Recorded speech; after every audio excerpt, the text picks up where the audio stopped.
In this week's show, we head to Cleveland to pay our respects to an American culinary icon. We have an ice wine at a tasting room in a church, and we visit the most colorful land in Pittsburgh.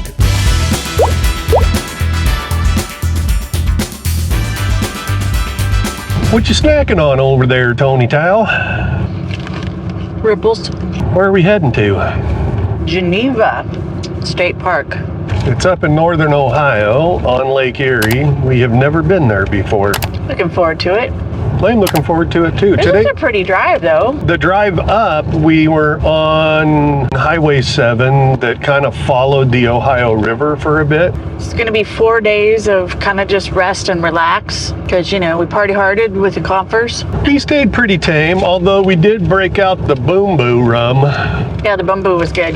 Yep. All right, well, we got less than 100 miles to go. Today's actually a fairly easy drive. It's only about 3 hours. And we will see you at Geneva on the lake. Well, la-ti-da.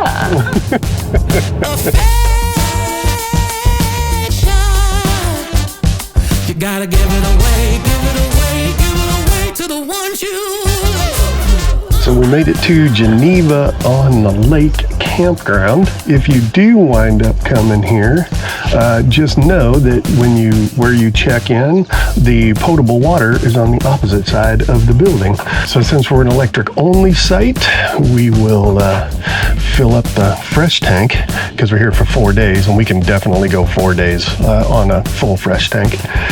Yeah, so easy peasy. We'll fill up and then head to the site. I'm gonna keep it close to the sides. Okay, that's good. Okay. Turn it, turn it, turn it. Why is there water coming out from under the trailer? Because that's the overflow. Okay. That's the freshwater overflow. Don't worry about it. Okay, right there looks good. Well, let me check level. So real quick, while I'm thinking about it, I just want to show you something. You know how in previous shows, we've showed you how we have our Starlink on a Flagpole Buddy that hangs off of the back of the rig, off the ladder. We use the Flagpole Buddy because it doesn't mount the Starlink dish permanently, and this is the reason why. This is where we would normally have it set up. And as you can see, nothing but trees. So instead of putting it on the Flagpole Buddy, I basically have just put it on the back of the truck, pointed it towards the northern sky, which is, you know, tree clear area. So yeah, don't mount it permanently for just that reason. So that way you can move it around and get reception as you need it. There's your Starlink tip for the day. So we only had one beer left, and Toni Tao got the beer. So as far as setup drink, I'm gonna go bougie with a little Bombay Sapphire Martini. A little ice in the shaker, and I say we make it a double with a little bit of oops. The key to a good martini is to make it cold, and that means you gotta shake it. Now when you think you're done shaking it, shake it a little more. Pour it out into our nice martini glass. This is a plastic one, by the way, so that it don't break in the rig. Not quite as bougie as a glass, but time for a couple olives. There's one, there's two, a couple nice big green olives. When you do these, you do the green olives with pimentos. Now some of you will go, no, I like the blue cheese stuffed ones or the jalapeno stuffed ones. I'm a traditionalist. Regular old green olives with a pimento, and I do like it just a touch dirty, just about a half a spoonful. Just a little bit dirty. It means it's kind of like me. It's kind of like she doesn't do porn, but her sister does. That kind of dirty. What does dirty mean though, really? A dirty martini just means there's a little bit of the olive brine in the drink. That's where I was going. Let's do the taste test.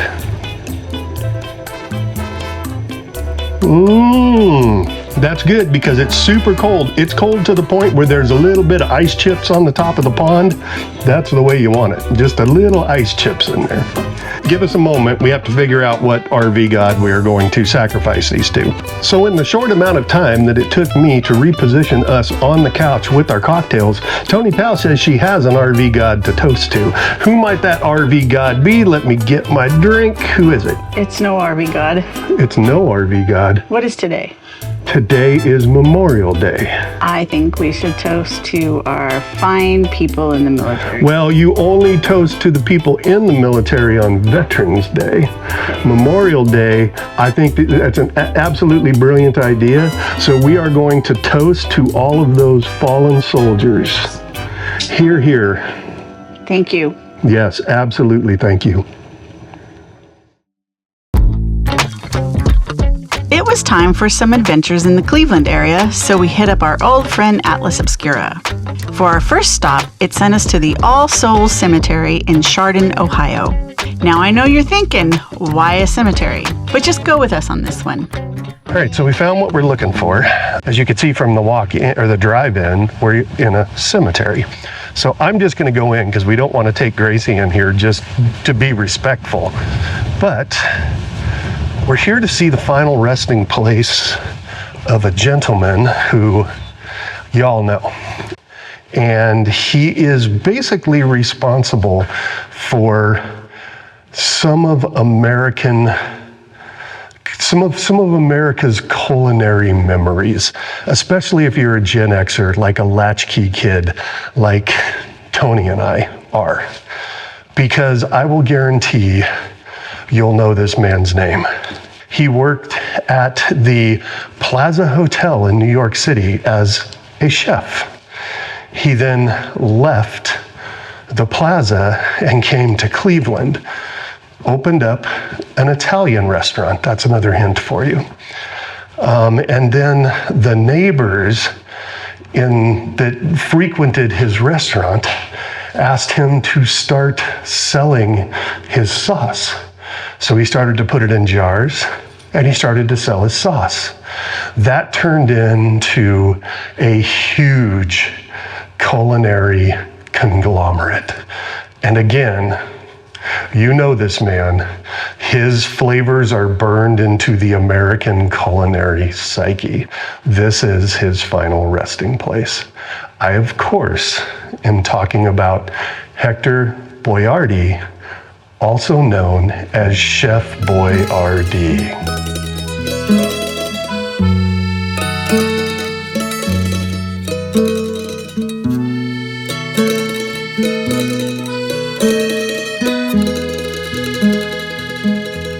All right, Toni Powell.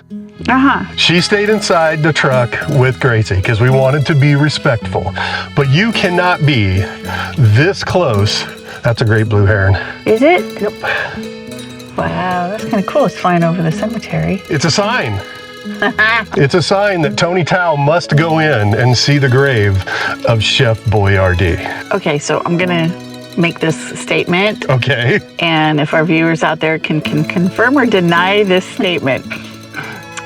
I feel like Chef Boyardee is a bigger deal to you than it is to men. Oh, to men in general. To men in general than it is to women. Okay. I don't like Chef Boyardee SpaghettiOs. I have never liked Chef Boyardee SpaghettiOs, and I don't eat them. And I know men will eat them directly out of the can. Now you've confirmed Absolutely. this, and Absolutely. our son has confirmed this. You absolutely will eat them out of a can. This is the perfect Gen X latchkey kid food. Because you don't even have to heat it up. You can just eat it out of the can. I'm saying I think personally, and I will go in and see it just for you. Okay. Because I know it means a lot. It means a lot to me. But I feel it means more to men than it does to women. Well, let's see. Let's see if you feel the same after you stand in the basking culinary light of the chef. I just feel like it's more of a dude thing. Okay, go. What Toni Tao doesn't know is I have Chef Boyardee mini raviolis. So when she gets back, we are putting one down for the chef. Cold, again, you don't need to heat these up. You can just do them cold. Here comes Toni Tao. Look, Toni Tao, look what I got for you. Mini raviolis, Chef Boyardee. I'm kind of bummed out now that you said you don't like Chef Boyardee because have you ever had the mini raviolis? We're gonna pour one out. In memory of. In memory of the chef. One out. We're gonna pour one out. We're gonna ravioli for our homie. That's so tasty, Toni Tao. You don't know. Something wrong with you. There is nothing wrong with me. All right, you go first. Poke into a ravioli.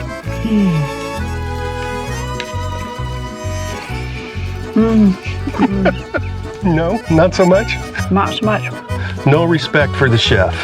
Me, on the other hand? Maybe it's just a lack of flavor. No. I'll do one more bite. There's tons of flavor. So I noticed there was a Helen next to him. I wonder if that's his wife. I believe it's his wife, yes. She survived 10 years after him. Okay. All right, Gracie, you want to try? You got to get in there. There you go. See? Look, Gracie loves them. They're the best. This can of Chef Boyardee ravioli, $1.50. Thank you, Chef. You could feed a kid on $1.50. You can feed me on $1.50. Are you gonna eat that whole can? Yeah, I'm gonna drink the sauce out of it too. All right, we will see you at our next adventure. Hold on, we're back because Toni Tao just had a brilliant idea after I did this and sipped the tomato sauce. Oh. What was your idea? Throw some vodka in there, you'd have a Bloody Mary. The Chef Boyardee Bloody. Yeah. I like it. We're gonna have to try that. That might be a whole new thing. The Boyardee Bloody. I love the idea. Okay. Where are we at, Toni Tao? We're in Cleveland. We're in Cleveland. Behind us is, what is it? Huntington Bank Field and the Rock and Roll Hall of Fame, which I don't think is dog friendly, so we're not going to go there today. But what we are going to do is something we always do, and that's go see the world's biggest things. All right, here we go. Oh, also, that's Lake Erie back there. We think it's weird that we're looking at a lake that you can't see the other side of. Yeah, it's always a little weird. All right, let's go see big things. Okay. Standing a towering 49 feet tall, Cleveland, Ohio claims the world's largest rubber stamp. The stamp is printed with the word "free" in honor of those that fought in the Civil War to free African Americans from slavery. The stamp stands proudly in Cleveland's Willard Park. Our next stop was the South River Winery. The building was originally built in 1892 as a Methodist chapel 50 miles from its current location. When the current owners were told that they could have the building if they dismantled it, they did just that and moved it here to create a tasting room. Okay, so we are at South River Vineyards. We did a tasting, and I liked their Pinot Grigio. Out of the reds, I liked the Trinity. Yeah, the Trinity had a little bit of sweetness to it. The Cab Franc was good, not as heavy as I'm used to or we're used to. Light. Yeah, they were all kind of on the light side. But they did have something called an ice wine. Which we've never heard of. Which we had never heard of and have never had.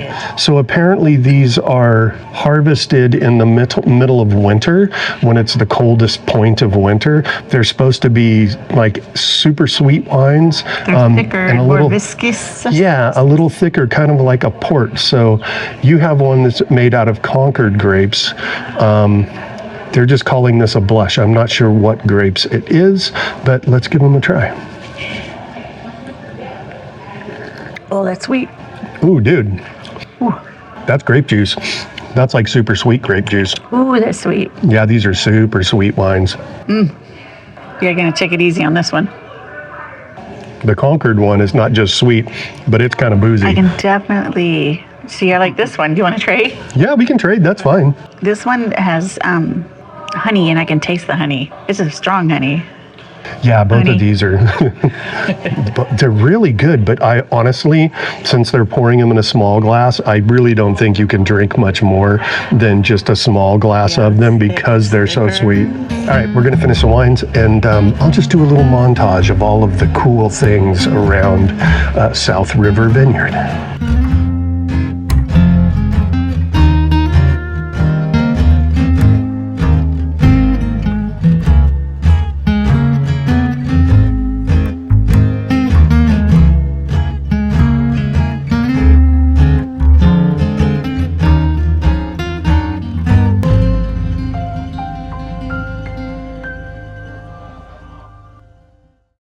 All right, kids, quick interruption on this week's show, just because we want to kind of bring you up to date on where we are with the repairs and stuff that need to be done on the rig. If you're new here and you don't know, we threw a wet bolt a couple weeks back coming through Indiana and caused some damage to our trailer. If you are not interested in where we are in that process, please feel free to use the channel index below. You can skip ahead. Don't skip past the Randyland segment. I think you guys are really going to enjoy that. How much damage did we wind up doing? More damage than we thought we did. Definitely more damage than we thought we did. We needed to replace the equalizers, all the shackles, the wet bolt, and replace the bushings in the leaf spring. We also need to have the hanger replaced. Yes. When it broke, and when we replaced it, it just bored out that. Yeah. It went from a small hole to a big hole, and so just putting a new bolt in it wasn't going to work. We have a trailer shop over in Mount Pleasant, Pennsylvania that says they can do the work, so we have that lined up. I like their name. Yeah, Smouse Trailer and Snow Equipment.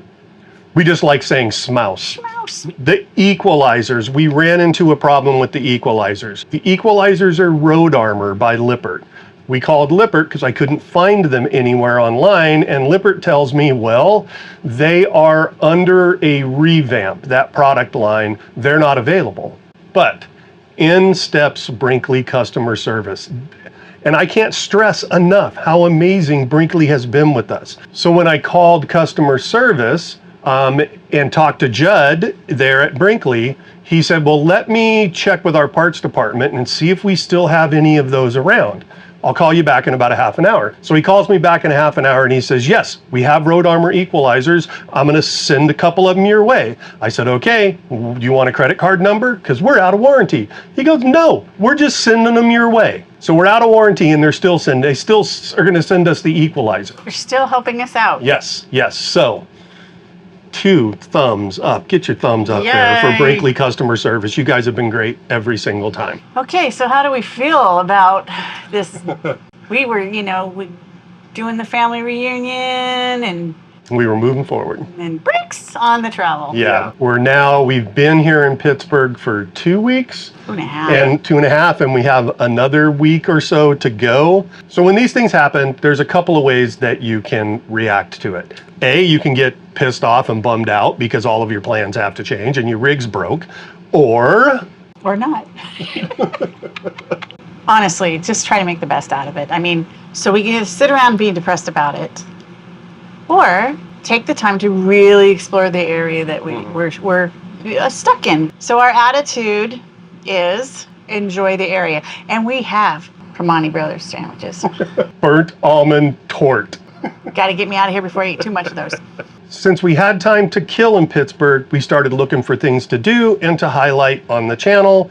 And we found a place called Randyland. Randyland is the type of place that we love just because Randyland is so different. We were also lucky enough to meet Randy. We showed up, he was there, and he agreed to do an interview with us. You'll see in this interview that Randy is somewhere on the spectrum. Some of you are gonna think that Randy's weird, But when it comes to weird, I always tell the story of our daughter Danielle. When she was about 8 or 9 years old, she had come home from school one day. Obviously, she had been being teased by other kids, and she asked me, she said, "Dad, am I weird?" And my response to her was, "God, I hope so." Because the weird ones are the ones that change the world because their minds work differently. And with that said, we're going to shut up and have a look at Randyland. We're here in Randyland in Pittsburgh, Pennsylvania. This is Randy, who is the gentleman that created this amazing space. Randy, talk to me a bit about what you have here. What inspired you to create this? How did it start? It's really kind of an easy peasy thing. There are so many neighborhoods around that have been forgotten. This was the bad place. You shouldn't go, you shouldn't live. It just became a hood for 120 years. So I decided to start cleaning the front of the one place, and 5 kids came out, then the cousins came out the next day, 10 kids, and then all of a sudden there were 50 kids. And I thought, what am I doing? I'm going to be in big trouble because this is a rough hood.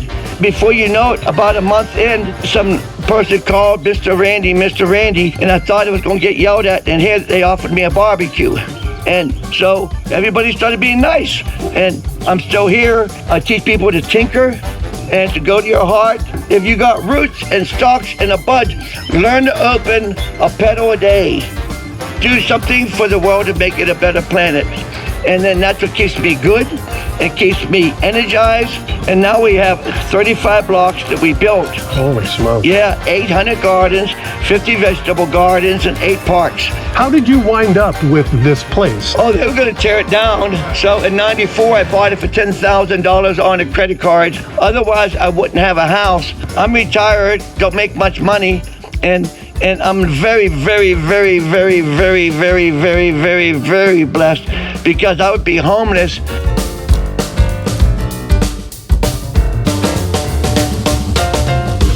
You were talking to me earlier about this ladder that's behind us and how you got that ladder, and you talked about the stories that were within that ladder. Tell me that a little. Yeah, I get very excited. The people are buying the houses and throwing away so many things.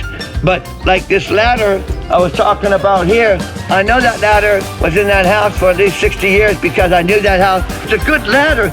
And how many grandmas or grandpaps used that ladder for all those years that it was in that house, putting a light bulb and getting Christmas decorations from a shelf. There's so many things that the stories are in, and they're just like not being thought about. This ladder I have in the back of it, this is the yesterday, but yet it's walking for the dream of tomorrow. So hopefully that will inspire people. One last question for you. As I or anybody walks away from Randyland, what do you want them to have in their mind? Oh, well, there's a lot of people that don't get it. That's okay. That's fine. I just have to exist. It's fine and dandy. Yeah. We were given what we were given, and that is that. And quit crying and get going. I love it. Randy, thank you so much for having a conversation with me. Peace, joy, and love. Randyland's free. You can't charge for love or peace or joy or happiness. So I would agree. Pretty cool. Thank you, sir. See ya.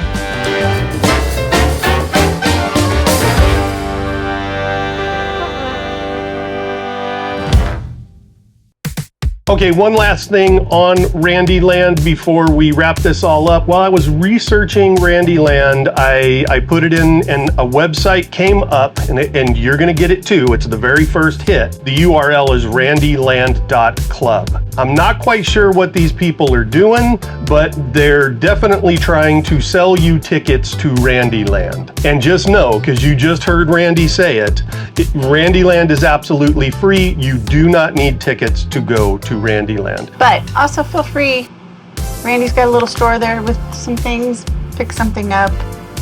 He's got a donation box. Leave a little donation for Randy. He deserves it. Yeah. He deserves it. Before we're out of here, obviously, we would like to ask you to please like and subscribe Also, if you want to know where we're going to be in the world in a little more real time so that we can possibly get together, have a beer or have a cup of coffee, in the show notes, you can subscribe to our newsletter, and that goes out every week, and we'll let you know where we're going to be.